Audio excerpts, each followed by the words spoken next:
Islam, nikmat sehat dan nikmat sempat kita bisa hadir di masjid yang mulia ini dalam rangka kita melaksanakan salat subuh berjamaah, dan insyaallah sama-sama akan kita lanjutkan dengan taklim. Tentu besar harapan dan doa kita bersama, mudah-mudahan apa yang telah kita laksanakan dan apa yang akan kita laksanakan, semua amal ibadah kita diterima oleh Allah Subhanahu wa taala. Amin ya rabbal alamin.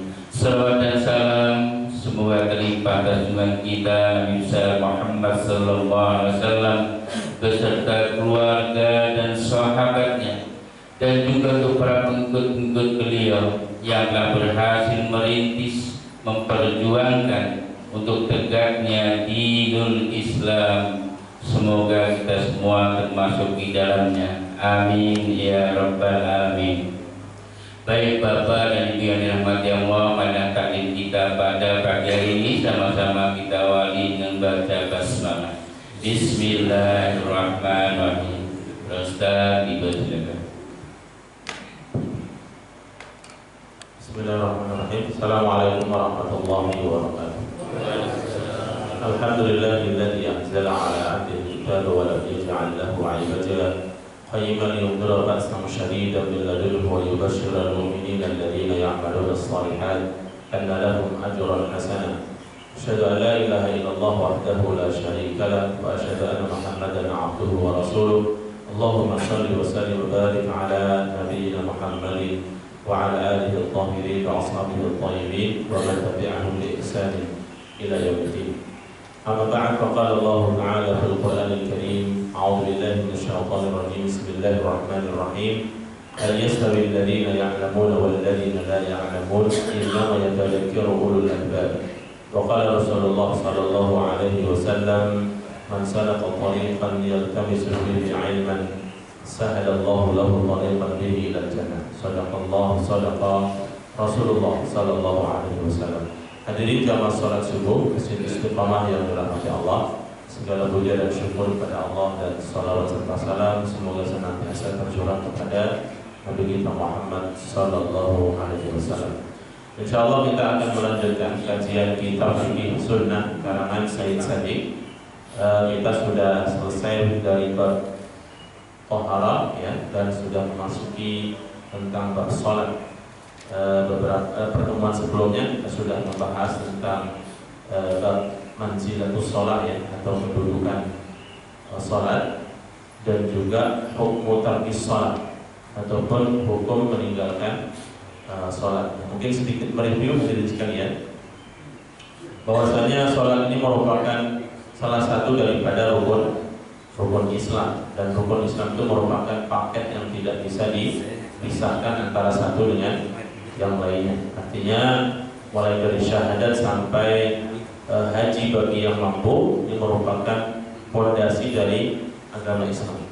Seseorang tidak boleh mempercayai salah satu atau sebagian saja tanpa sebagian yang lain ya. Ini sebagai syarat sahnya seseorang menjadi seorang muslim. Dan sholat juga merupakan, jadi sekalian nanti di akhirat akan merupakan amal ibadah yang pertama kali akan dihisab di sisi Allah Subhanahu wa taala.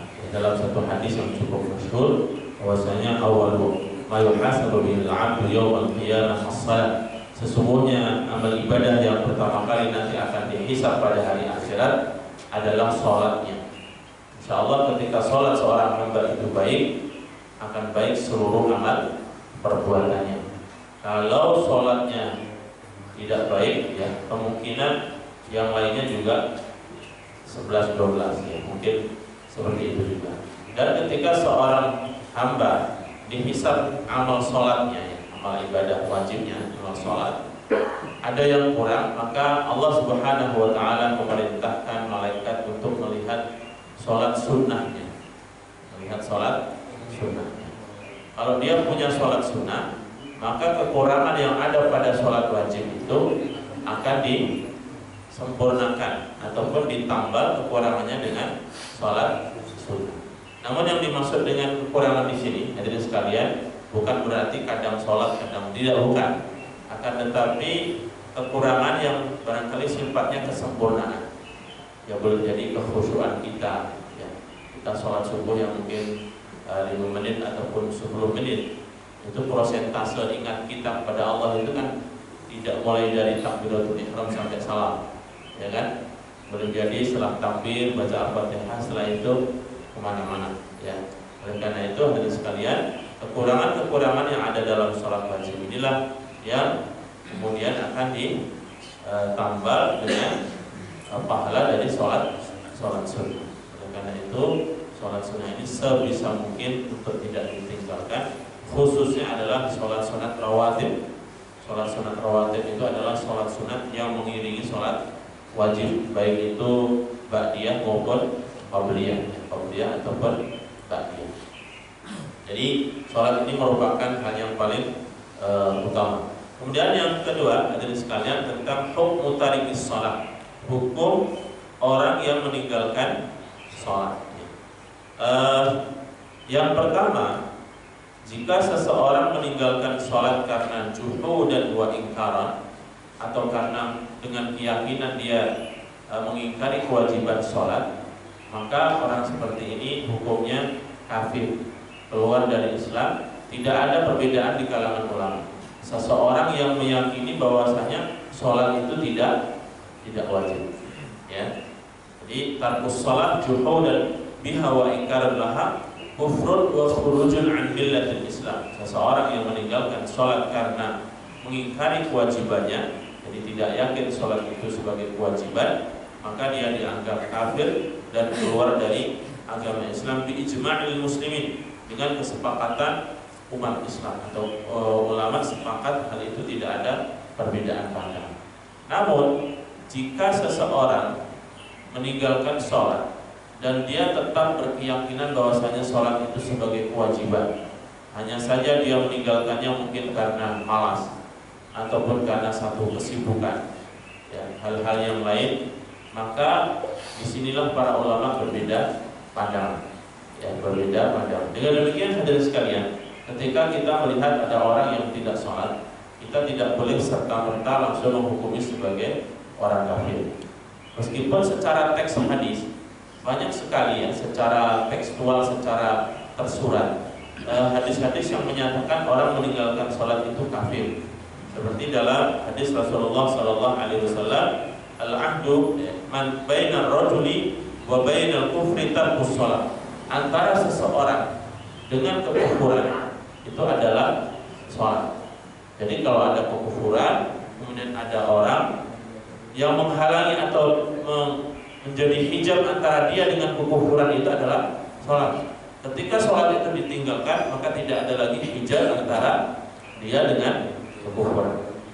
Nah, ini hadis Rasulullah SAW, bainar rajuli wa bainal kufri tarkus sholat. Antara batas antara seseorang dengan kekufuran adalah meninggalkan sholat. Dan juga dalam hadis lain, al-'ahdu alladzi bainana wa bainahum as-shalah wa man faraqaha faqad kafar. Perjanjian antara aku dan mereka ketika sudah masuk Islam, ya, orang-orang yang sudah masuk Islam, kata Rasulullah, perjanjiannya adalah kewajiban sholat. Barang siapa yang meninggalkannya, maka dia telah kafir. Ini hadis-hadis yang secara lahiriah menunjukkan kekufuran seseorang yang meninggalkan sholat. Namun para ulama, kalau kita mengkaji ulama-ulama mazhab, ya, seperti mazhab Hanafiyah, Malikiyah dan Syafi'iyah, kemudian Hanabilah, mereka menjelaskan lebih detail. Yang pertama dalam mazhab Hanafi, orang yang meninggalkan sholat bukan karena dia ingkar, akan tetapi disebabkan alasan tadi seperti malas ataupun kesibukan sehingga dia tidak sholat, ya. Namun tetap berkeyakinan bahwasanya sholat itu wajib, maka Imam Abu Hanifah berpandangan orang seperti ini diminta taubat, sebanyak 3 kali. Jika dia tetap enggan, maka dia ditahan dan dipenjara sampai dia bertaubat.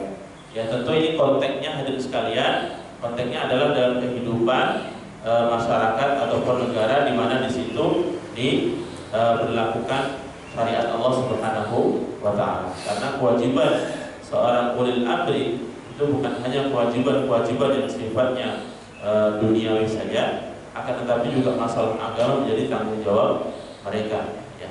Bahkan pada masa Umar bin Khattab, hadirin sekalian, pernah sholat wajib itu diabsen. Ya, sholat wajib itu diabsen.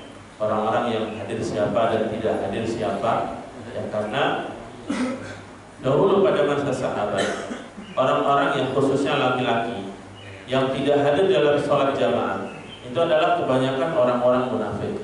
Jadi selain daripada orang-orang munafik, ini pasti mereka hadir sholat jamaah ya, kecuali ada udzur-udzur yang syar'i. Oleh karena itu hadirin sekalian, menjadi bagian dari tanggung jawab pemerintah ya dalam konteks kehidupan negara yang diberlakukan hukum Allah Subhanahu wa taala. Namun kita di sini ya saat ini tentu tidak demikian. Agama menjadi urusan pribadi ya.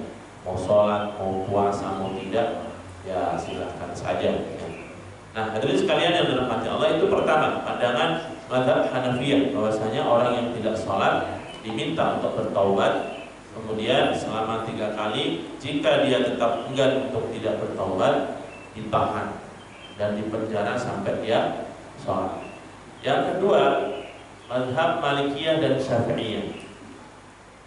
Mazhab Maliki dan Syafi'i. Mereka berpandangan orang-orang seperti ini dia diminta taubat sebanyak 3 kali seperti mazhab Hanafiyah.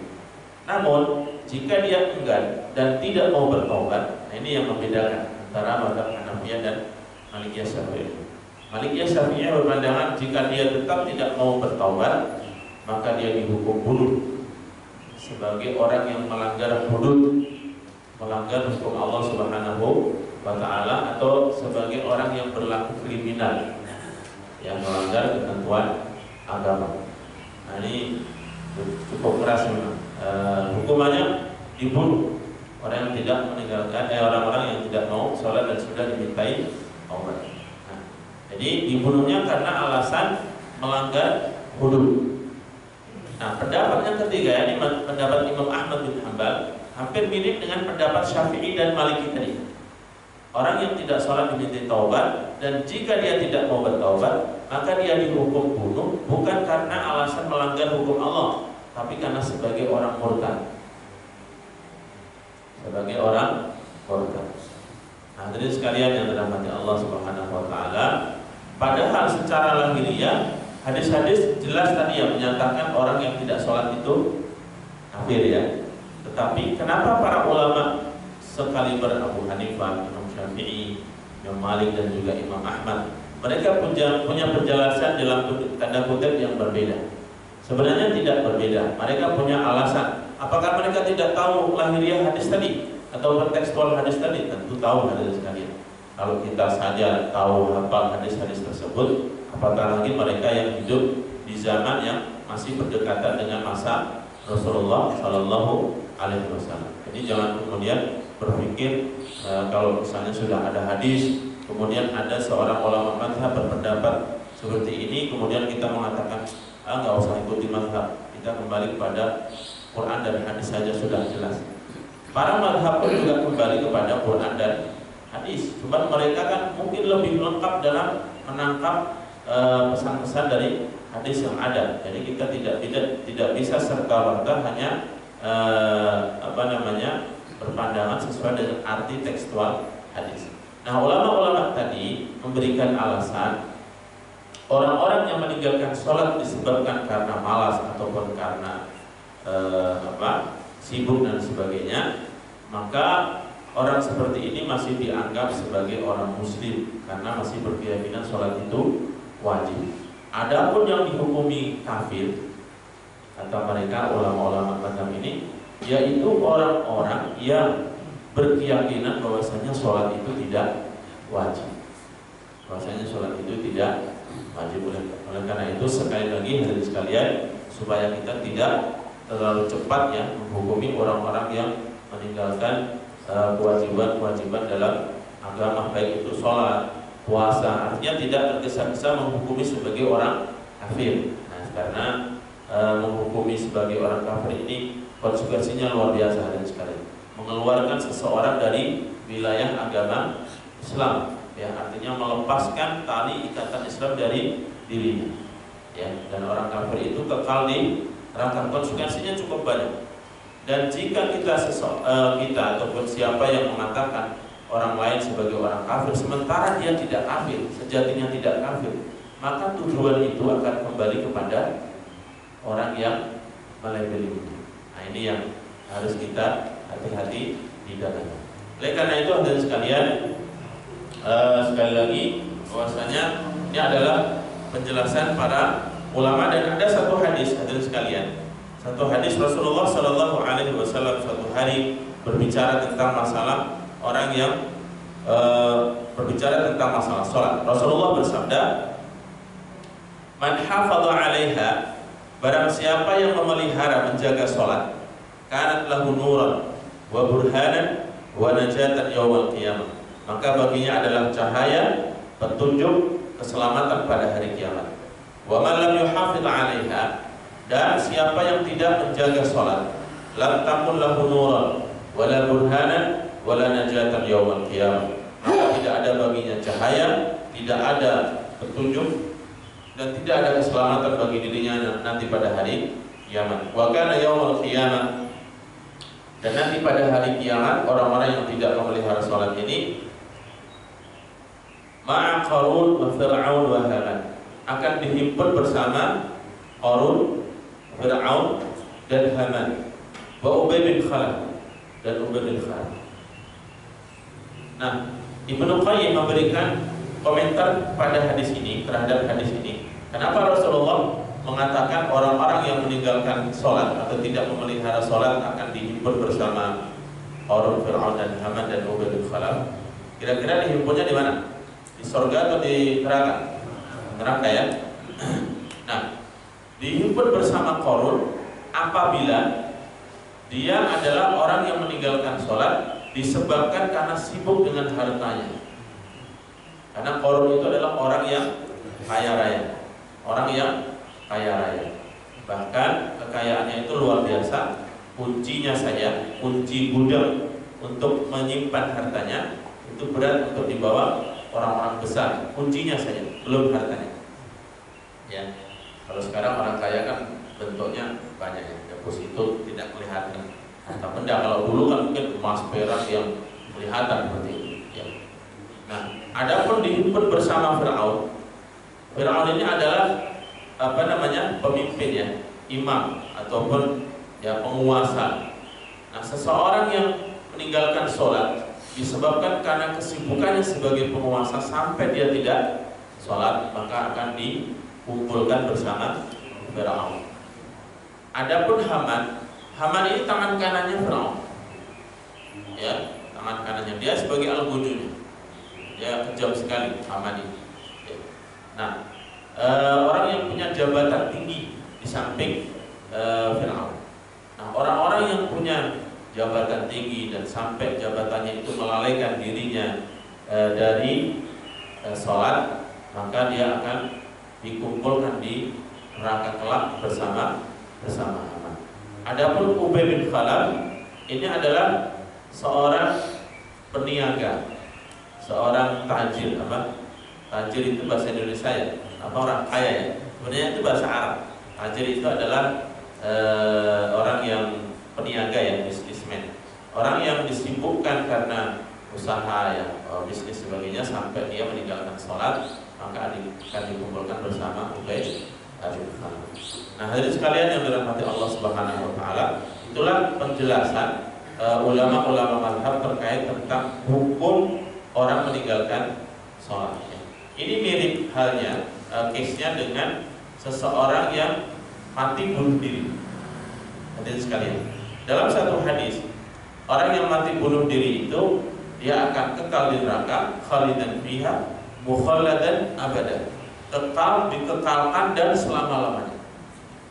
Orang yang mati bunuh diri. Oleh karena itu dalam Islam bunuh diri itu hukumnya haram. Dalam satu hadis qudsi disebutkan ketika seorang hamba mati dengan cara membunuh dirinya, ya, maka Allah berfirman, "Ajjalani aw sabaqani 'abdi." Sesungguhnya hambaku telah mendahuluiku. Ya, ini mungkin bahasa-bahasa biasa. Dalam hadis itu secara tersurat ya, secara zahiriyah bahwasanya orang yang mati bunuh diri itu menjadi kafir. Kenapa demikian?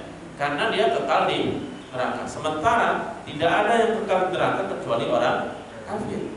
Orang muslim itu tidak kekal. Dia meskipun dosanya banyak, fasik, zalim dan sebagainya, nanti akhirnya dia akan dimasukkan ke dalam surga. Jadi yang kekal itu adalah orang yang kafir kepada Allah Subhanahu wa ta'ala. Oleh karena itu, dari hadis ini kemudian para ulama berbeda pandangan apakah orang mati bunuh diri itu hukumnya kafir atau tidak. Karena dari hadis tersebut seolah-olah dia kafir kekal di neraka. Kalau dia mati dalam keadaan kafir berarti tidak boleh disolatkan. Nah, mayoritas ulama berpandangan orang yang mati bunuh diri itu boleh disolatkan, dikafankan, dimandikan, dikafani dan disolatkan dan dikuburkan bersama orang-orang muslim.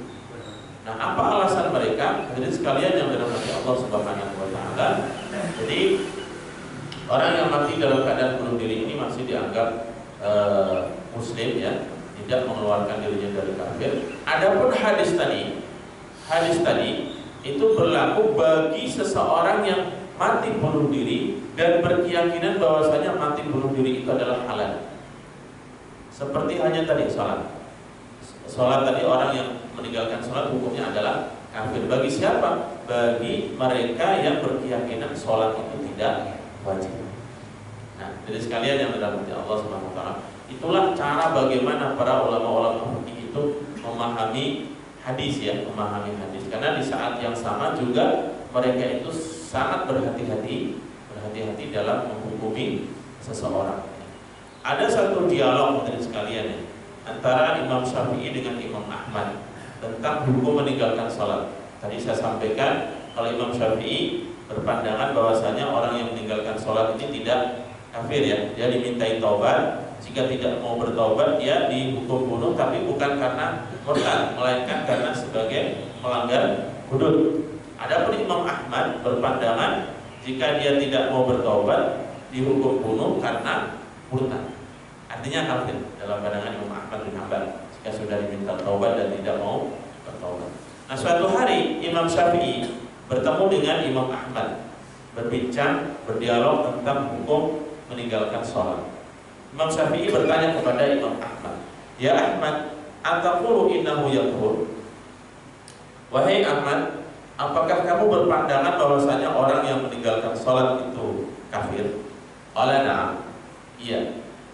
Qala, Imam Syafi'i lanjut bertanya, "Idza kana kafiran?" Jika dia menjadi kafir, fa bima yaslam? Bagaimana cara dia Islam kembali? Qala, maka Imam Ahmad menjawab, "Yaqulu la ilaha illallah Muhammad Rasulullah." Yang membaca syahadat kembali, membaca la ilaha illallah Muhammadur Rasulullah. Imam Syafi'i mengatakan, "Farrajul mustadil li hadzal qaul lam yatruku." Orang ini tidak pernah meninggalkan kalimat syahadat. Dia masih senantiasa mengucapkannya. Bagaimana dia mengulanginya? Setiap hari dia mengucapkan. Kemudian Imam Ahmad mengatakan, "Yuslim bi an yusalli." Berislam dengan cara sholat kembali. Imam Syafi'i balik bertanya, "Sholatul kafir la tasih."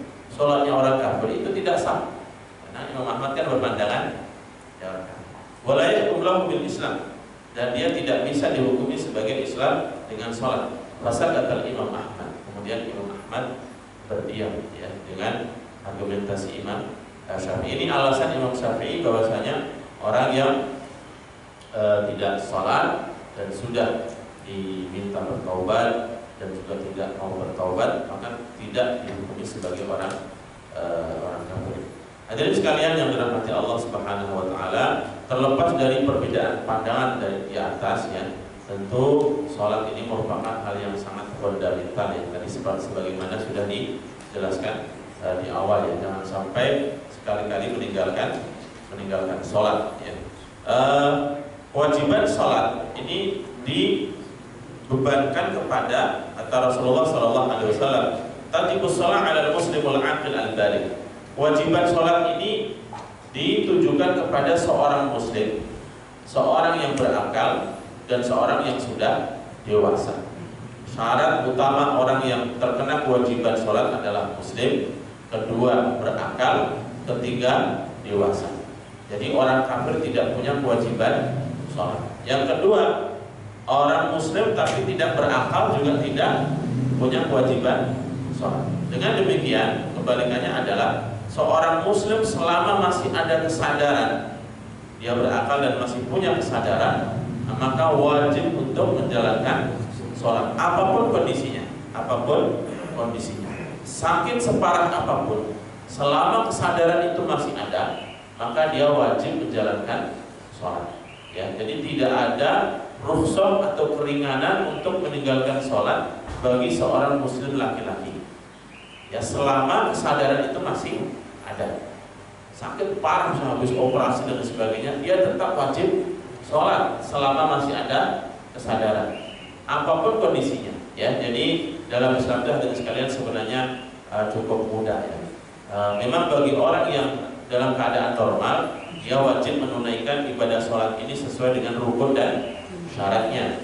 Tapi bagi orang yang punya udzur, maka sholat dengan sesuai keadaannya, termasuk udzur suci. Ya, orang yang mungkin bersuci itu susah, orang yang mungkin sudah usianya sudah sudah tua ya kan, yang suka mungkin beser ataupun kencing tanpa disadari atau bahkan sudah pakai pampers dan sebagainya, maka sholat dengan kondisinya, ya, dengan keadaan. Memang syarat sah sholat itu dalam keadaan suci, akan tapi adalah dalam keadaan darurat. Ad-darurat tubihul mahdurat. Keadaan yang darurat itu membolehkan untuk menjalankan sesuatu yang tadinya terlarang, seperti orang tidak boleh makan daging babi, minum khamar, makan bangkai. Tapi dalam keadaan darurat, seseorang boleh untuk melakukannya. Bukan menjadi halal, bukan, tapi karena darurat. Jadi jangan mengatakan babi itu halal, bukan, tapi ini adalah darurat. Begitu juga orang yang dalam keadaan uzur tidak bisa dijaga, maka dia boleh menjalankan seperti apa adanya, ya, seperti apa adanya. Nah, dalam mazhab Imam Ahmad bin Hanbal, dari sekalian, orang-orang yang punya uzur seperti ini, ya, punya penyakit sulusul baul, deser, ataupun kadang buang angin tanpa disadari, ya, dikit-dikit lepas tanpa bisa disadari. Nah, itu dianjurkan ataupun dapat rukhsah untuk selalu berjamak sholat ketika dia dalam keadaan bisa suci, misalnya waktu zuhur, ya, mumpung dalam keadaan suci misalnya, maka dia menjamak antara zuhur dengan asar dan begitu seterusnya, ya, karena kondisi-kondisi yang tertentu. Kalaupun seandainya susah juga untuk menjaga sucian, dia sholat dalam sesuai dengan keadaannya. Ya, begitu juga orang yang tadi sakit, selama masih ada kesadaran, dia wajib untuk sholat. Bahkan misalnya kemampuan sholatnya itu hanya bisa dengan isyarat saja, yang bisa bergerak misalnya jarinya saja. Dia habis dioperasi, mukanya parah banget, tidak bisa berbadan apa-apa, tapi masih sadar. Yang bisa bergerak hanya ujung jarinya saja, dia sholat saja. Ya, memberikan isyarat ini sebagai tanda rukuk, sebagai tanda sujud. Dia senantiasa untuk dalam keadaan sholat. Karena sakitnya seorang muslim ini dari sekalian adalah sebagai kafaratul lidzunub, yaitu dihapusnya dosa. Jadi orang yang masih sehat yang menjaga ini dianjurkan untuk senantiasa mengingatkan, Kadang ada sebagian orang yang kasihan, biarlah habis baru sakit gak usah disuruh sholat misalnya.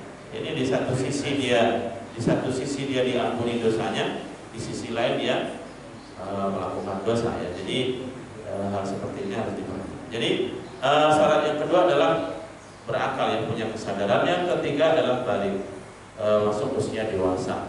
Anak yang masih kecil belum masuk usia dewasa, dia tidak wajib menjalankan sholat, namun diperintahkan untuk mulai diajarkan sholat dengan benar sejak usia berapa? 7 tahun, ya. Sejak 7 tahun ini diperintahkan orang tua untuk mengajarkan anaknya sholat dengan benar, bukan dengan main-main, ya. Artinya ketika anak diajak ke masjid, itu diajari tentang sholat secara benar, bukan dengan main-main. Sekali lagi, supaya anak tidak punya pikiran, oh, datang ke masjid itu sholatnya boleh main-main, bukan begitu, tapi diajari dengan benar. Kalaupun toh nanti dalam perjalanannya tengah sholat anak keluar karena memang belum paham, ya itu hal yang biasa. Tapi orang tua punya tanggung jawab untuk mengajarkan secara benar. Rasulullah Shallallahu Alaihi Wasallam bersabda, "Muru auladakum bis sholati wa hum abna'u sab'in." Perintahkanlah anak kalian untuk sholat ketika dia usia 7 tahun. Wadribuhum 'alaiha, dan pukullah mereka idza balagu 'ashran, jika mereka sudah sampai pada usia 10 tahun dan tidak sholat. Nah, hadis ini hadirin sekalian, semangat yang dipahami jangan semangat memukul anak, tetapi semangat bagaimana mendidik anak. Seorang anak yang sudah dibiasakan untuk sholat dari usia 7 tahun sampai 10 tahun, itu berarti sudah terbiasa sholat selama 3 tahun. Secara logika, hampir tidak mungkin orang yang sudah terbiasa sholat 3 tahun itu tiba-tiba meninggalkan.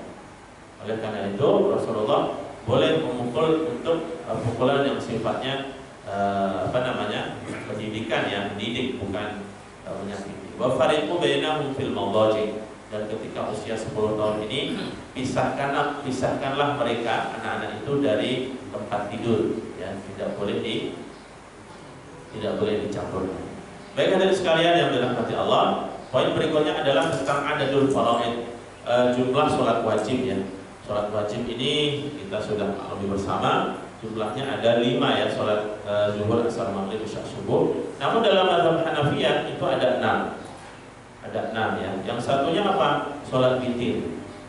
Sholat witir ini dalam mazhab Hanafi dihukumi wajib. Alasannya apa? Alasannya adalah karena Rasulullah tidak pernah meninggalkan sholat witir, baik jika Rasulullah safar maupun dalam keadaan mukim. Rasulullah baik ketika musafir maupun mukim itu tidak pernah meninggalkan sholat witir. Dengan demikian dalam mazhab Hanafi dihukumi sebagai kewajiban. Namun pandangan ini tidak sama dengan mayoritas ulama yang menyebutkan bahwasanya hukum sholat witir itu adalah sunnahnya sunnah muakkad, yaitu sunnah yang sangat ditekankan, seperti halnya sholat sunat 2 rakaat sebelum subuh, ya, ini sebisa mungkin jangan ditinggalkan. Kalaupun sampai tertinggal, maka boleh diqadha, boleh diqadha langsung setelah sholat subuh, ya, setelah sholat subuh langsung sholat 2 rakaat yang apabila tidak sempat sholat sunnah sebelum subuh, ya. Ya, ini boleh diqadha. Makanya biasanya di Masjid Nabawi atau Masjidil Haram mungkin sering kita menyaksikan habis sholat subuh itu orang berdiri sholat 2 rakaat. Ini bukan ba'diyah subuh, tapi mereka mengqadha sholat sunat sebelum subuh. Ini umumnya boleh, ya. Atau mungkin diqadha pada waktu yang lain. Cuman kalau masjid yang tidak biasa, takutnya nanti memberikan kesan yang barangkali orang bertanya-tanya, ini Pak, orang selalu sholat sunnah ba'diyah subuh, apalagi sholat ba'diyah subuhnya selalu tiap hari terlambat, misalnya selalunya sholatnya setelah subuh, ya. Jadi menjadi kebiasaan. Nah, hadirin sekalian yang dirahmati Allah, jadi kewajiban sholat ini adalah 5, sebagaimana dalam kisah Isra dan Mi'raj, ya. Pertama kali kewajiban sholat ini sebanyak berapa? 50 kali. 50 kali sehari semalam. Kemudian Rasulullah turun dari Sidratul Muntaha dan bertemu dengan siapa? Nabi Musa alaihissalam. Nabi Musa bertanya, apa yang diwajibkan Tuhan kepadamu? Sholat 50 kali. Tidak mungkin umatmu bisa menjalankan. Minta keringanan. Sampai minta keringanan dari 50 sampai 5. Dari 50 sampai 5. Ini yang sebagian orang Islam tidak percaya dengan Isra Mi'raj. Mosok Nabi Muhammad tawar-menawar sama Gusti Allah. Sebenarnya di balik sebuah kisah riwayat itu pasti ada hikmah. Ada hikmah. Dan kita tidak menyerupakan ataupun menyamakan apa yang menjadi sifat Allah ini dengan seperti manusia, bukan, ya. Tapi disitulah hikmah di mana Rasulullah SAW mendapatkan perintah Allah sedemikian rupa. Maka sampai akhirnya Allah berfirman, sholat bagi umatmu adalah 5 kali sehari semalam, namun nilainya sama dengan 50 kali. Karena umat Nabi Muhammad ini jika melakukan amal ibadah itu dilipat gandakan sampai 10 kali lipat sholatnya. Jadi kalau sekali sholat sama dengan 10, maka 5 kali sama dengan 50 ya. Ketika sudah diberikan 5 ini, Nabi Musa masih menyarankan untuk supaya minta tawaran, kurangin lagi gitu. Kata Rasulullah sudah malu untuk meminta diskon ya, dari 50 sampai 5. Dan Nabi Musa mengatakan umatmu masih akan banyak yang meninggalkan. Dan hari ini juga kita saksikan ya sekalian. Semoga kita diberikan istiqamah dan kekuatan untuk senantiasa menjaga sholat. Terakhir hadirin sekalian, tentang mawaqitus sholat, waktu-waktu sholat. Di dalam Al-Quran berbicara tentang waktu sholat ini sifatnya hanya tersirat. Ayatnya tersirat. Tidak ada ayat Al-Quran yang berbicara sholatlah kalian sholat zuhur pada jam sekian dan sekian, sholat asar, tidak ada. Oleh karena itu, detail tentang waktu sholat, tata cara sholat itu ada dalam sunnah Rasulullah, dalam hadis Rasulullah. Oleh karena itu, orang-orang yang ingkar sunnah, mengingkari hadis Rasulullah, mereka tidak sholat seperti umumnya kaum muslimin sholat. Ya, saya pernah sampaikan ya, dulu saya pernah berdiskusi dengan orang yang ingkar sunnah. Saya pikir mereka itu sholat seperti kita sholat. Kalau sampai dia sholat seperti kita sholat, saya akan bertanya, dari mana kamu sholat zuhur 4 rakaat, asar 4 rakaat, maghrib 4 rakaat, itu dari mana dalilnya? Kalau berpegang hanya dengan Quran saja. Ternyata mereka tidak sholat. Saya pikir memang sholat, ternyata tidak sholat.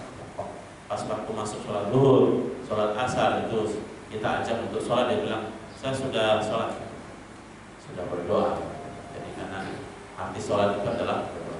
Nah, di antara ayat-ayat Al-Quran yang menjelaskan bahwasanya sholat itu adalah kewajiban ibadah yang punya waktu tertentu, firman Allah ya, surat An-Nisa ayat 103, Inna sholata kanat 'alal mu'minina kitaban mawquta. Sesungguhnya sholat itu merupakan kewajiban yang waktunya sudah ditetapkan. Jadi tidak boleh kita sholat semau kita.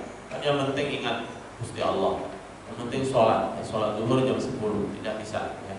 Ataupun melakukan sholat di luar waktu kecuali kondisi-kondisi tertentu. Namanya mengqadha sholat. Ya. Kalau kita sholat pada waktunya itu namanya ada sholat. Makanya dalam niat kita niat dalam hati itu misalnya usolli fardhu zuhri 4 rakaatin mustaqbil qiblah adaan lillahi ta'ala. Ya, dalam hati misalnya mengucapkan seperti itu. Kalau pada waktunya bunyi adalah adaan. Tapi kalau kita melakukan sholat zuhur di luar waktu zuhur, maka bunyinya adalah niatnya adalah qadha sebagai orang yang mengqadha. Atau misalnya sholat subuh jam 7 karena ketiduran, juga bunyinya niatnya adalah qadha ya, yaitu mengqadha. Nah, dalam ayat yang lain Allah berfirman, wa aqimis sholata tarafayn nahar, dan dirikanlah sholat pada kedua ujung siang. Maksudnya ujung awal dan ujung akhir. Berarti sholat zuhur dan sholat asar. Itu secara tersirat. Wa zulfa minal lail, dan ketika masuk waktu malam. Yang masuk waktu malam ini adalah sholat maghrib dan isya. Ini secara tersirat, tapi tidak disebutkan jenis sholatnya. Dan juga dalam ayat lain ya, surat Al-Isra ayat 78, aqimus sholata liduluki syamsi, tunaikanlah sholat sebelum matahari terbit. Nah, ini maksudnya adalah waktu sholat subuh ya. Nah, inilah waktu 5 sholat yang secara tersirat disebutkan di dalam Al-Quran, namun tidak disebutkan nama sholatnya.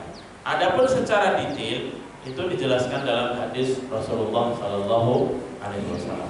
Jadi Rasulullah itu mendapatkan pelajaran tentang sholat, termasuk tata cara dan waktunya itu dari malaikat Jibril selama 2 hari. Ini hadis yang cukup panjang bercerita tentang waktu-waktu sholat. Jadi pas waktu masuk sholat zuhur, asar, ini malaikat Jibril membimbing Rasulullah SAW. Dalam satu hadis yang sifatnya ungkapan ya, ucapan Rasulullah bersabda, waktu zuhri idza zalat asy-syamsu. Waktu duhur itu dimulai dari sejak matahari lengser ke arah barat. Tandanya ketika sesuatu sudah punya bayang-bayang ke arah timur. Berarti itu mulai masuk waktu sholat duhur. Wa kana dhillu rajul katulihi ma lam yahdhur al-'asr. Sampai kapan? Sampai panjangnya bayang-bayang itu sama persis dengan panjangnya benda tadi. Misalnya kalau kita menancapkan kayu setinggi 1 meter ya, ketika kemudian matahari lengser ke arah barat dan bayang-bayangnya ke timur tadi itu sudah sepanjang 1 meter, itulah batas waktu sholat zuhur. Ketika melebihi 1 meter, maka dia memasuki waktu sholat asar sampai matahari terbenam ya, ada apa namanya syafaqul akbar. Kemudian masuk waktu sholat maghrib ya. Sampai kapan? Sampai syafaqul ahmar yang cahaya merah itu hilang. Ya, kemudian masuk waktu sholat isya. Dalam hadis ini disebutkan sampai nisful lail, sampai setengah malam. Tapi nanti ada penjelasan ulama bahwasanya sholat isya itu sampai masuk waktu sholat subuh, ya, sampai waktu masuk sholat subuh. Nah inilah waktu-waktu tentang sholat ini adanya dalam hadis Rasulullah SAW, termasuk perintah-perintah tata cara sholat, tata cara ruku, tata cara sujud, tata cara i'tidal, itu adanya ada pada sunnah Rasulullah. Sehingga Rasulullah bersabda, "Shallu kama ra'aitumuni usolli." Sholatlah kalian seperti halnya kalian melihat aku sholat. Usolli di sini adalah aku sholat, bukan usolli fardu, bukan itu, tapi aku sholat. Ya, ini bahasa Arab. Sholatlah kalian sebagaimana kalian melihat aku sholat. Tentu hadis ini konteksnya adalah sabda Rasulullah kepada para sahabat, karena para sahabat melihat Rasulullah sholat. Adapun kita melihatnya seperti apa? Melihatnya berdasarkan riwayat hadis, ya. Apa namanya? Melihatnya berdasarkan riwayat hadis Rasulullah seperti sholatnya seperti ini, rukuk, sujud dan sebagainya. Ya. Dan dalam hadis itu hadirin sekalian, penjelasan sholat ini sifatnya masih global. Yang menjelaskan bahwasanya gerakan Rasulullah, perbuatan Rasulullah dalam sholat itu termasuk rukun atau termasuk wajib atau termasuk sunnah, itu adalah para ulama. Jadi pada masa Rasulullah tidak ada satu hadis pun yang mengatakan bahwasanya rukun sholat adalah niat, takbiratul ihram, Fatihah, rukuk, tidak ada. Yang menjelaskan rukun sholat, syarat sahnya sholat, yang membatalkan sholat itu adalah para ulama menyimpulkan dari hadis-hadis yang ada,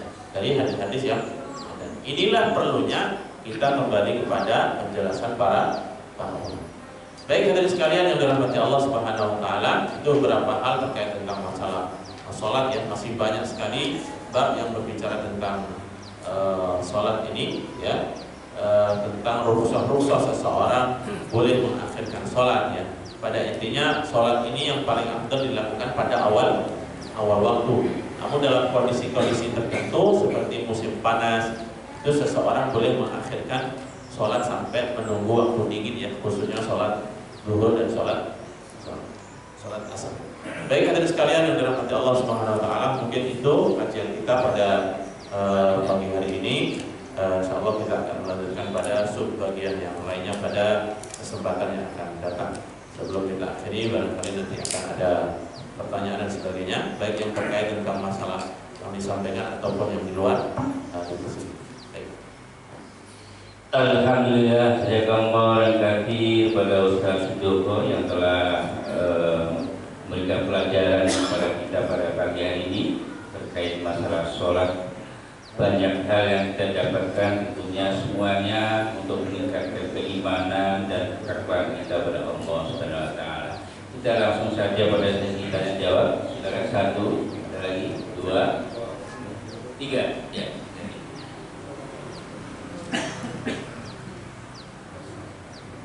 Assalamualaikum warahmatullahi wabarakatuh. Banyak Bapak sampaikan tadi,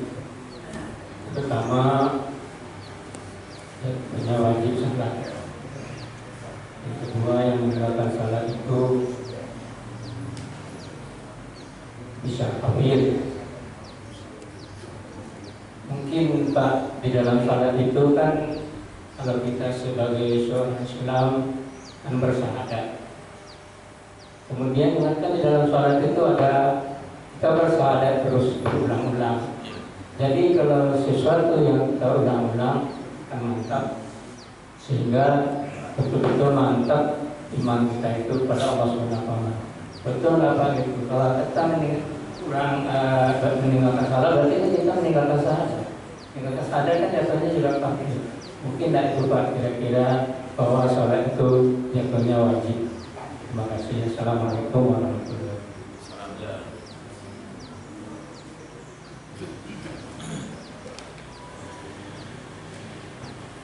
Assalamualaikum warahmatullahi wabarakatuh. Ustaz, ini pelajaran fikih yang ulangan ya. Ini yang dulu sudah pernah disampaikan. Saya hanya ingin mengkoreksi saja jamaah yang ada di sini. Itu kalau sholat satu kurang rapat, masih ada renggang-renggang.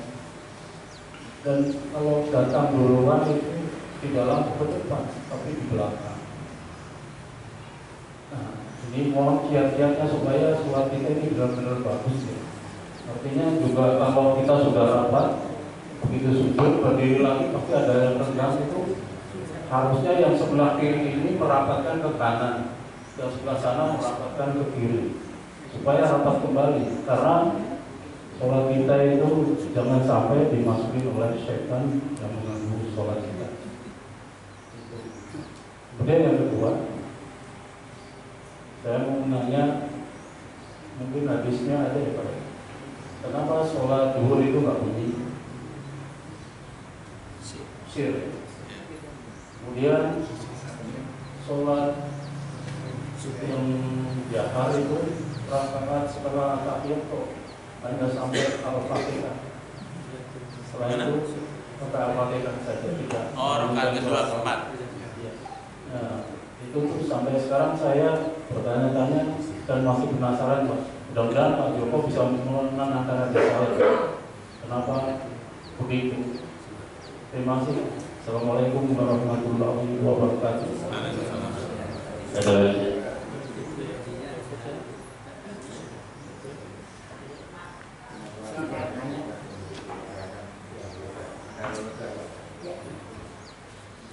Assalamualaikum warahmatullahi wabarakatuh. Terima kasih atas waktunya Bapak Ustadz, dan mohon maaf apabila pertanyaan saya salah. Yaitu berkaitan dengan qobliyah dan ba'diyah. Apakah hukumnya sholat ba'diyah pada asar dan maghrib? Di sini banyak ada sedikit berbeda. Kadang-kadang ada yang melakukan dan ada yang bisa. Terima kasih. Wassalamualaikum warahmatullahi wabarakatuh.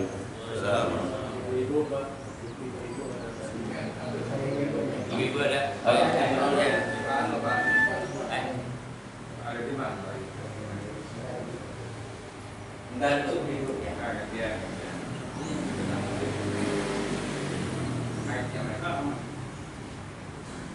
Menyambung tentang sholat apa namanya rawatib. Bukan rawatib, ada yang ibaratkan, ada juga yang 4 rakaat. Yang saya tanyakan yaitu yang 4 rakaat, apakah itu memakai tahiyat awal atau tidak usah? Itu saja. Terima kasih. Baik,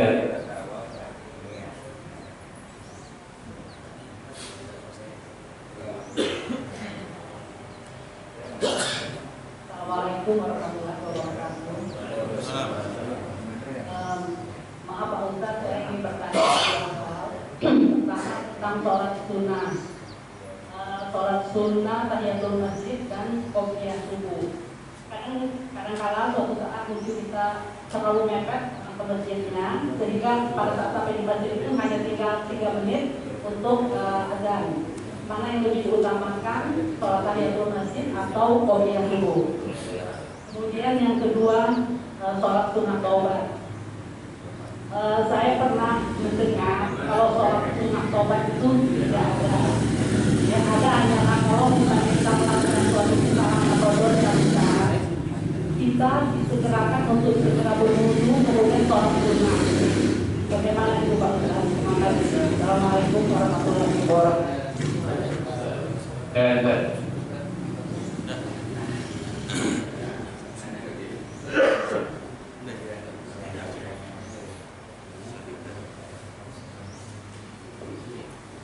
Bismillahirrahmanirrahim. Pertanyaan yang pertama ya, saya mulai dari belakang tentang sholat sunat taubat ya. Ini sebenarnya istilah saja. Memang istilah ada yang mengatakan, ada yang tidak. Seperti halnya sholat istikharah. Istikharah ya.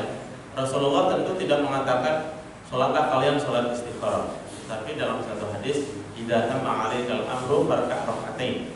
Jika kalian dirudung satu masalah, maka rukuklah, sholatlah 2 rakaat. Kemudian berdoalah, Allahumma inni astaghfiruka bi'ilmika wa astaghfiruka biqudratika wa as'aluka min fadlikal 'azim. Allahumma innaka in kunta ta'lam anna hadzal amra, sampai akhir. Ya Allah, jika engkau urusan ini baik bagiku, bagi agamaku, bagi kehidupanku dan bagi akhiratku, maka segerakanlah urusan ini untuk. Dan jika buruk maka jauhkanlah. Maka para ulama menamakan karena ada bunyi istikharah disebut dengan sholat istikharah. Begitu juga terkait dengan sholat taubat. Sholat taubat ini dalam satu hadis juga demikian. Idza aznabal 'abdu, jika seorang hamba berbuat dosa, tsumma tawadda, kemudian wudu, wa ahsanal wudu, dan menyempurnakan wudunya, wa shalla rak'atain, dan sholat 2 rakaat, tsumma istighfarallah, kemudian memohon ampun kepada Allah, maka Allah akan mengampuni. Karena sholatnya terkait dengan minta ampunan, maka sebagian ulama mengatakan sebagai sholat taubat. Gitu. Jadi ini istilah saja. Jadi tafadhol, monggo mau menamai sholat taubat atau sholat ampunan atau sholat, silakan ya. Jadi sebenarnya perbedaan istilah itu tidak begitu masalah, dan perbedaannya akan senantiasa. Begitu juga istilah sholat awabin ya, antara maghrib dengan isya, menunggu waktu dan sebagainya. Kemudian ada namanya sholat apa itu yang minimal dilakukan seumur hidup sekali ya. Itu ada riwayat-riwayat tentang sholat tasbih ya. Riwayatnya ada ya. Namun sebagian yang lain beranggap tidak ada, mungkin karena dianggap dalilnya tidak terlalu kuat. Jadi istilah-istilah seperti ini, khususnya tadi pertanyaan sholat taubat, ini hanya perbedaan dalam menamai. Dan penamaan satu istilah ilmu ataupun ibadah itu memang ada setelah masa-masa setelah Rasulullah Shallallahu Alaihi Wasallam, termasuk nama sholat sunat rawatib, ya kan? Sholat sunat namanya qobliyah dan ba'diyah. Ini kan istilah yang menjadi istilah baku, itu ditetapkan setelah masa Rasulullah Shallallahu Alaihi Wasallam. Kalau Rasulullah mempraktikkan sebelum zuhur sholat, setelah zuhur sholat. Para ulama menamakan karena bahasa Arabnya sebelum itu adalah qobla, maka menjadi sholat qobliyah, ba'da menjadi ba'diyah, dan begitu seterusnya. Kemudian terkait tentang tadi antara tahiyat dengan sholat sunnah qobliyah ya. Sebenarnya hadirin sekalian, tahiyat masjid ini kan untuk menghormati masjid ya. Tahiyat itu artinya penghormatan. Jadi kalau masuk masjid, hendaknya seseorang itu tidak langsung duduk tanpa melakukan ibadah apapun. Jika dia masuk masjid tidak ada sebab tertentu, maksudnya tidak pada waktu-waktu sholat qobliyah, maka dia sholat tahiyat masjid 2 rakaat. Namun kalau seandainya dia masuk masjid itu sudah masuk waktu qobliyah zuhur ataupun qobliyah misalnya subuh ya, maka hendaknya dia sholat sunat qobliyah subuh, dan insya Allah sudah ada kandungan di dalamnya menghormati masjid. Intinya dia tidak duduk begitu saja tanpa melakukan sholat. Namun kalau seandainya waktunya masih panjang dan dia ingin memisahkan antara tahiyat dengan qobliyah, silakan. Tapi kalau seandainya waktunya tidak ada, tinggal 3 menit dan sebentar lagi misalnya iqamat, maka dia langsung mendahulukan sholat yang dimana di situ punya waktu. Siapa yang punya waktu di sini? Qobliyah. Qobliyah itu subuh ya, sebelum subuh, dan insya Allah sudah termasuk orang yang menghormati masjid ya. Kemudian yang pertanyaan berikutnya masih tentang sholat sunat rawatib ya, tentang qobliyah maghrib ya, ada yang sholat dan ada yang tidak. Jadi sekalian yang dirahmati Allah, sholat sunat rawatib itu ada dua. Ada yang sunnah muakkad, ada yang sunnah ghairu muakkad. Yang sunnah muakkadnya ada 10 rakaat. 2 rakaat sebelum subuh, 2 rakaat sebelum zuhur, 2 rakaat setelahnya. Berarti berapa?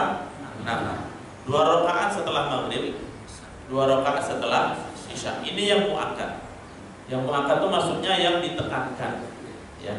Adapun yang selainnya itu ghairu muakkad, yaitu sebelum asar, sebelum maghrib, dan sebelum isya. Artinya tetap ada sunnahnya. Rasulullah SAW bersabda, "Bainal adzanaini sholatun." Setiap di antara 2 adzan, maksudnya adzan dan iqamah, itu ada sunnah sholat. Setiap di antara 2 adzan itu ada sunnah sholat. Sehingga dengan demikian, yang mau sholat sebelum maghrib silahkan, sebelum asar juga boleh, sebelum isya juga boleh. Ada hadisnya secara umum. Dan juga satu hari Rasulullah SAW terkait dengan sholat sunat sebelum maghrib ini, Rasulullah mengatakan, "Sholu in syi'tum, sholu in syi'tum." Sholatlah jika kalian mau, sholatlah jika kalian. Jadi ada hadis-hadis yang berbicara tentang sholat sunat sebelum maghrib. Termasuk di antara yang ghairu muakkad itu adalah 4 rakaat sebelum zuhur, 4 rakaat setelah.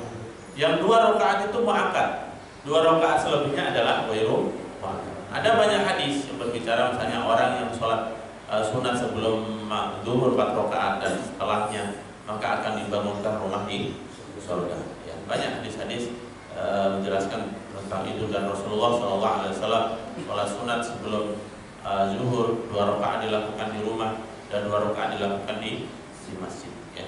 Jadi ada kategori yang muakkad yang senantiasa dilakukan Rasulullah SAW dan ada yang tidak selalu dilanggengkan. Bahkan Rasulullah pernah suatu hari sholat zuhur, sebelum sempat sholat sunnah ba'diyah, ada seorang tamu yang datang dari jauh, sehingga beliau harus menemuinya, sehingga terlewatkan sholat ba'diyah zuhur. Maka beliau qadha setelah sholat asar. Pernah beliau mengqadhanya itu setelah sholat asar. Sampai kemudian Aisyah bertanya, "Wahai Rasulullah, apakah ada syariat baru?" Maksudnya ada perintah untuk sholat sunat ba'diyah asar. Rasulullah mengatakan tidak, hanya saja aku disibukkan tadi sholat setelah sholat zuhur dengan kehadiran seorang tamu sehingga tidak sempat untuk melakukannya, dan aku tidak ingin meninggalkan sholat sunnah setelah zuhur. Ya. Baik, jadi tetap ada sunnahnya ya dan sekalian. Tapi ada yang sifatnya muakkad dan ghairu muakkad. Kemudian pertanyaan berikutnya tentang masalah tartib sholat ya dalam shaum. Dalam satu hadis yang cukup banyak redaksinya, diantaranya sawu sufuwakum fa inna tasfiyatas sufuf min tamamis shalah. Dalam riwayat lain min iqamatis shalah. Lurus dan rapatkanlah shaum barisan, karena sesungguhnya rapat dan lurusnya barisan itu termasuk bagian dari kesempurnaan sholat. Bukan syarat, bukan rukun, tapi bagian dari kesempurnaan sholat. Jika seseorang sholatnya tidak rapat dan lurus dalam berjamaah, maka kurang sempurna, tapi sholatnya tetap sah. Ini yang perlu dibedakan. Tentu kita ingin sholatnya sempurna. Dengan demikian ada hadis-hadis lain ya di mana sahabat itu ketika sholat digambarkan antara pundak dengan kaki itu saling menempel. Namun dalam riwayat-riwayat lain Rasulullah itu ketika hendak sholat, selain tadi hadis yang saya bacakan sawu sufuwakum, itu juga Rasulullah mengatakan taqarabu, saling mendekatlah kalian antara seseorang dengan orang lain. Artinya hadis ini tidak menempel, tapi saling mendekat.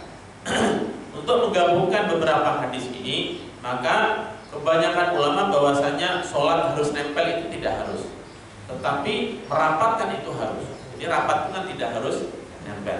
Namun ada sebagian ulama seperti Ibnu Taimiyah itu mengatakan harus nempel. Kapan itu? Ketika awal mulai sholat. Ketika kita mau takbiratul ihram, itu diwajibkan untuk merapatkan dan merapikan barisan dengan menempelkan. Ini pada awal ketika akan takbiratul ihram. Jadi seseorang ketika masuk sholat itu sudah dalam keadaan siap barisannya. Namun ketika sudah sholat, seperti Ibnu Taimiyah tadi yang mengatakan wajib untuk menempelkan itu. Ketika sudah sholat, masuk rakaat kedua itu tidak wajib lagi, karena seseorang harus lebih mengutamakan khusyuk dalam sholat. Jangan masuk rakaat kedua mencari kaki orang. Ya, ini mengurangi kekhusyukan dalam sholat. Oleh karena itu hadirin sekalian, hendaklah ketika bangun itu posisi kaki sudah seharusnya siap. Jadi jangan kemudian bangun baru mencari kaki orang ya. Oleh karena itu ketika bangun posisi kaki kita itu sudah selebar apa? Bahu kita, insya Allah kita tidak perlu. Kalau semuanya seragam seperti itu, insya Allah sudah rapat ya. Jadi ketertiban sholat ini menjadi bagian yang sangat diutamakan, dan bahkan Rasulullah SAW sebelum sholat itu menertibkan dan menata barisan sholat itu cukup serius ya. Dan itu diantara fungsinya juga hadirin sekalian, ketika sebelum sholat seorang imam menghadap ke makmum, itu fungsinya untuk menertibkan barisan, meluruskan dan merapatkan, dan juga melihat kondisi jamaah. Ya, ada yang tua, sholatnya mungkin tidak kuat berdiri lama, ada anak-anak dan sebagainya. Nah, ini diperhatikan supaya imamnya tidak asyik dengan sendirinya. Maksudnya asyik itu bacaannya panjang sendiri ya. Apalagi dia baru saja hafal surat baru ya, misalnya baru hafal amma yatasaalun, sholat zuhur pakai amma yatasaalun, panjang, padahal orang waktunya istirahat cuma beberapa menit saja ya. Maka dari itu ini perlu diperhatikan ya. Bahkan Rasulullah dari sekalian itu mempercepat sholatnya ketika mendengar seorang anak yang menangis ya, seorang ibu bawa anak, kemudian dalam sholat Rasulullah mendengar ada tangisan bayi, Rasulullah langsung mempercepat sholatnya. Baik, kemudian yang berikutnya juga tentang kenapa dalam sholat zuhur dan asar ya, siang itu sholatnya sir, tidak jahriyah. Sebenarnya kalau masalah ibadah ditanya kenapa, jawaban ngelesnya itu adalah sudah dari sononya. Sebenarnya itu sama halnya dengan kenapa zuhur itu 4 rakaat, kenapa asar 4 rakaat. Secara hakikatnya ya sudah dari sononya. Namun para ulama menjelaskan hikmahnya.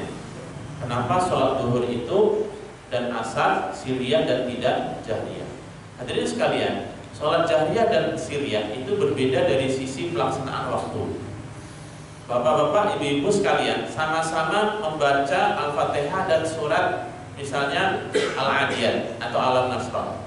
Yang satu dibaca pada waktu maghrib dengan jahriyah, yang satu pada waktu sholat zuhur. Itu lebih cepat yang zuhur. Coba aja nanti kalau tidak percaya ya. Pasti kalau jahriyah itu tempo bacaan ya, ritmenya itu akan lebih lama. Nah, di antara hikmah kenapa sholat zuhur dan asar itu dilakukan secara siriyah adalah karena waktu siang itu manusia umumnya masih bekerja dan punya kesibukan, sehingga sholat yang dilakukan itu adalah sholat yang dalam tanda kutip ringkas, tidak lama.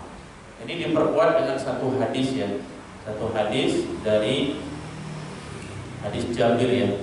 Jabir bin Abdullah, seorang laki-laki, suatu hari dia itu membawa seekor unta ya, seekor unta, kemudian sholat di satu daerah dipimpin oleh Mu'ad bin Jabal. Dalam sholat itu Mu'ad membaca surat Al-Baqarah ya. Saya kurang tahu karena boleh jadi meskipun sholat siriyah itu bisa jadi kalau orang di belakangnya masih mendengarkan bacaan. Jadi siriyah itu bukan dibatin ya Bapak Ibu sekalian. Jadi meskipun sholatnya siriyah pelan, tetap minimal adalah kita mendengarnya. Jadi jangan dibatin. Kalau batin itu sebenarnya tidak membaca, itu membatin ya. Jadi harus dibaca keluar dari lisan. Nah, ketika membaca surat Al-Baqarah, maka laki-laki ini yang membawa seekor unta, dia keluar dari sholat. Niat mufaraqah kalau bahasa kita, bahasa fikih sekarang, itu melepas diri dari jamaah dan sholat sendirian. Maka selesai sholat, Mu'adz itu mengatakan, nafaqta, kamu munafik. Masa dengerin ayat gak suka gitu ya, mungkin bahasanya. Maka laki-laki ini Allah akan mengadukan ini kepada Rasulullah. Aku tidak munafik. Hanya diadukan kepada Rasulullah. Wahai Rasulullah, ini Mu'adz imamin sholat. Padahal saya punya kesibukan gini, pengen sholatnya mungkin agak cepat. Tapi dia baca surat panjang. Maka Rasulullah langsung menegur Mu'adz. Amfattanun anta ya Mu'adz 3 kali. Apakah kamu akan menjadi orang yang menebarkan fitnah wahai Mu'adz? Jadi hal seperti ini diantara hikmahnya sholat zuhur dan asar kenapa siriyah? Karena kemungkinan siriyah itu waktu yang dibutuhkan lebih sedikit, dan waktu siang itu adalah waktu di mana orang masih sibuk bekerja. Adapun kenapa tidak ada bacaan suratnya, mungkin tadi bagian dari hikmah itu. Ya, kalau semua sholat itu dibaca ada suratnya, mungkin akan lebih panjang ya. Wallahu a'lam. Terkait tentang masalah ada surat. Yang terakhir tentang syahadat ya.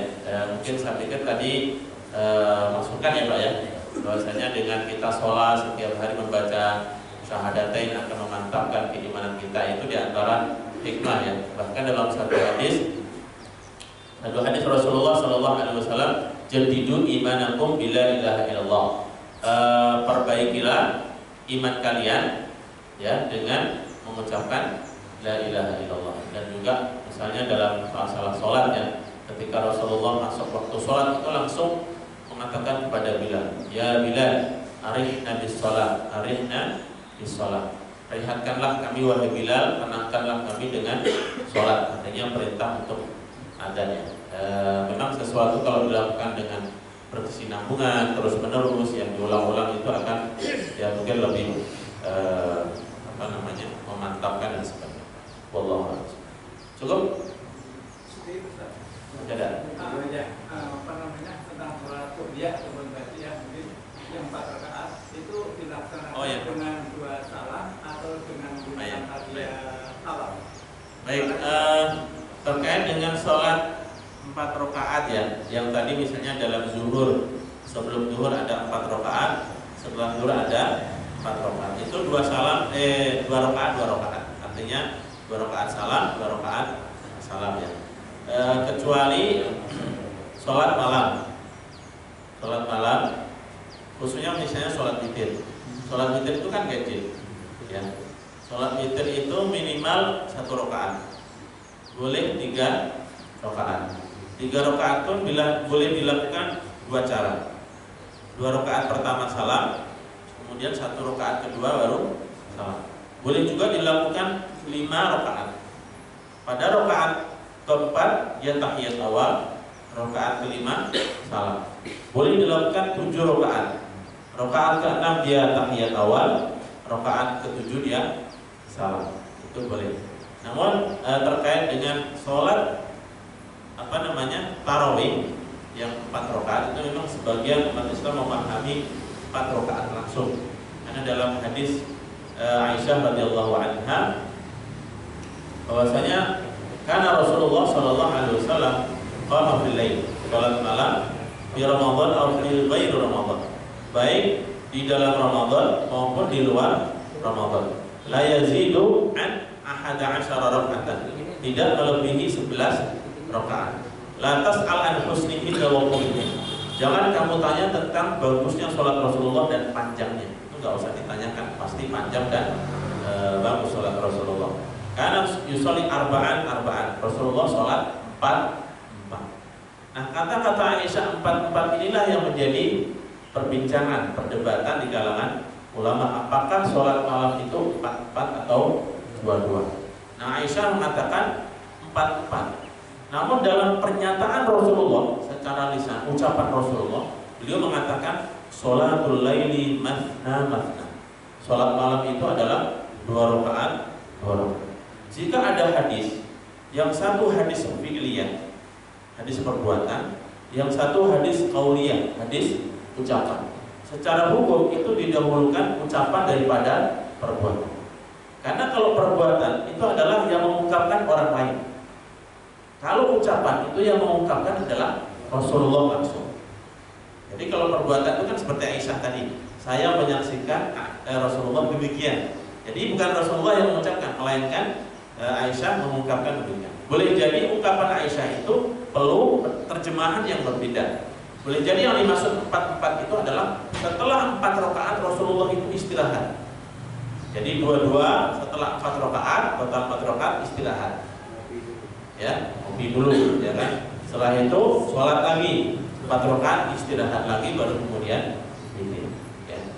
Secara lisan ucapan Rasulullah mengatakan sholatul laili masna wasna. Tapi kalau yang Bapak maksud adalah sholat sunat rawatib 4 tadi, maka lakukannya adalah dua, yaitu 2 kali salat. Baik, wallahu a'lam. Cukup ya? Assalamualaikum warahmatullahi wabarakatuh. Jamaah yang kami hormati, terkait dengan pertanyaan dari Bapak Agus, saya mengimbau kepada jamaah sekalian, hampir tiap Jumat ya, sebelum khotib naik mimbar, saya selalu mengimbau pada umum bahwa marilah nanti ketika kita sholat untuk rapat dan lurus. Dan ini bukan perintah saya, adalah perintah Rasul. Jadi kewajiban saya bagi pengurus selalu mengimbau. Kedua, kalau saya pas menjadi imam, saya tunggu sampai saat pertama betul rapat dan lurus. Sampai teman yang sekalian, saya menghitung bahwa saat kita ini agak lumayan rapat. Gak rapat sekali itu kalau 18 orang. 18 orang ini, makanya itu saya mengimbau kepada bapak-bapak, ibu-ibu.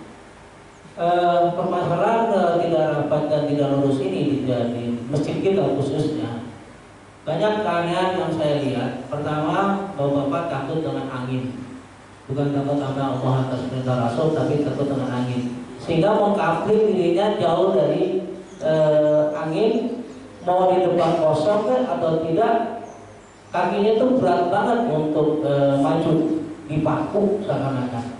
Jadi hindarilah hal-hal seperti ini, laksanakanlah kita sama-sama untuk tertib dan lurus. Sampai kemarin di bulan ini di ketika sholat di maghrib pada isya, saya sampai berteriak, bukan pada maghrib pada zuhur. Karena apa? Berteriak. Ada seorang yang di bangku duduk, imam sudah siap untuk Allahu Akbar, masih naik gadget, masih ketik. Sementara kiri kanannya itu masih kosong. Sementara di belakang ketiga sudah buat barisan ketiga. Saya teriak untuk segera merapatkan dan maju. Nah, saya juga gak bingung ini apakah dari karakter kita yang tidak mau rapat dan lurus menyempurnakan sholat kita atau bagaimana? Ya, jadi saya mengimbau. Dan kadang-kadang mengkabling nih, karena kipasnya ada 2, ada yang muter, ada yang diem, ya. Jadi ada yang menghindar dari kipas. Gitu saya perhatikan, ya agak repot, ya. Jadi imbauan ini ya seperti kita diajarkan lurus dan rapat. Lurus itu apabila teman-teman kita di belakang ini ada di garis antara sajadah kita. Kalau kita letakkan teman kita akan lurus. Dan kalau bahu kita saling bertemu dan kaki kita bertemu di rakaat pertama akan rapat. Ya. Dan ini buat saya sebagai pengurus dan kewajiban saya juga sudah mengimbau tiap minggu bagus. Mungkin bagus dan Jumat di kita tiap minggu saya sudah tekankan. Ini bukan perintah saya, perintah Rasul. Itu saya perintahkan. Ya. Jadi kalau jangan mengkafir dirinya. Jadi juga kan dia Jumat kemarin, ya kebetulan mungkin orang yang sudah tua ini terlihat tua, dia menaruh bangku di tengah gitu kan. Saya pas di depan, melihat itu saya mundur, saya tarik bangkunya, saya luruskan. Jadi bikin kafir sendiri. apakah pematanan kita, tapi yang lain itu diam, tidak berusaha untuk membantu meluruskan atau meletakkan bangkunya di tempat biar lurus gitu. Sehingga yang di belakangnya juga nggak bisa sujud nanti atau ruku karena ada di tengah gitu. Nah ini jadi kejadian-kejadian seperti ini mari kita saling tolong menolong, bantu membantu untuk merapatkan lurusnya.